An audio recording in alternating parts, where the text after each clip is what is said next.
Absolutely. My man Kenneth understood the assignment for Bowtie Tuesday. And I don't know, I might have to call off work one day to go to that planetarium. That looks absolutely sick. Now, here in West Texas, we are seeing some beautiful weather across the board. You see everywhere is under 80 degrees, some places under 70. You see right here in this corner, Midland, Garden City, Big Spring, even Snyder and Roby down to under 70 degrees.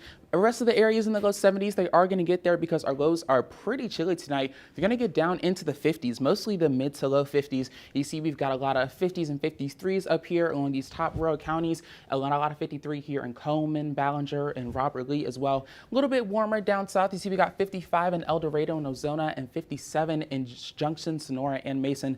But it's going to be a great night overall. I know I'm excited about it. Now, tomorrow, it's going to be another beautiful, cooler day thanks to that cold front. Mostly sunny skies. Winds are going to only be 10 miles per hour, so way less gusty than we've been seeing today. 83 degrees, and that sunrise is hitting 7:30, and fall is tomorrow, which all makes sense. Now, when you're headed out the door, it's going to be cold. It's going to be cool no matter what time. Pretty cold in the morning. You see 55 degrees. It's going to be closer to that low. By 10 o'clock, it's going to be 67. Even by lunchtime, it's only going to be 74 degrees. So great time to get outside, have lunch outside, take a walk. Showed you guys during the tease, tomorrow's National Ice Cream Cone Day. Go get yourself some ice cream as you get later into the day, because you see once we're headed out of work, it's going to be in the upper 80s, or in the lower 80s, excuse me. We're going to get up to 83 degrees for our high tomorrow.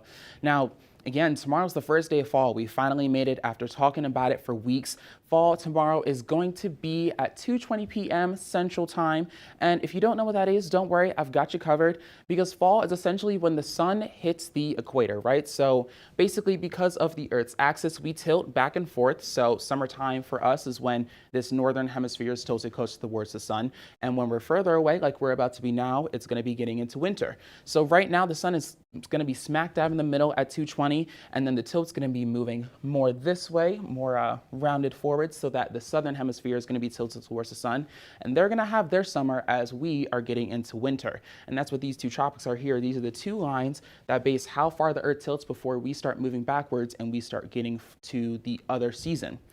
Now, we're still going to see some summer-like conditions despite summer technically ending. You see, we're going to have 80s through the rest of this week. It's going to be some beautiful temperatures. It's going to get a little warmer as we get into the weekend. You see, we might hit 90 by Sunday, and some partly cloudy skies on the weekend. You see, in the big country, we have a slight chance for some afternoon thunderstorms on Tuesday, but that's still pretty far away, and I'll definitely be able to monitor that as we get closer to that moment. But I'll have more info, and there'll be more news after the break.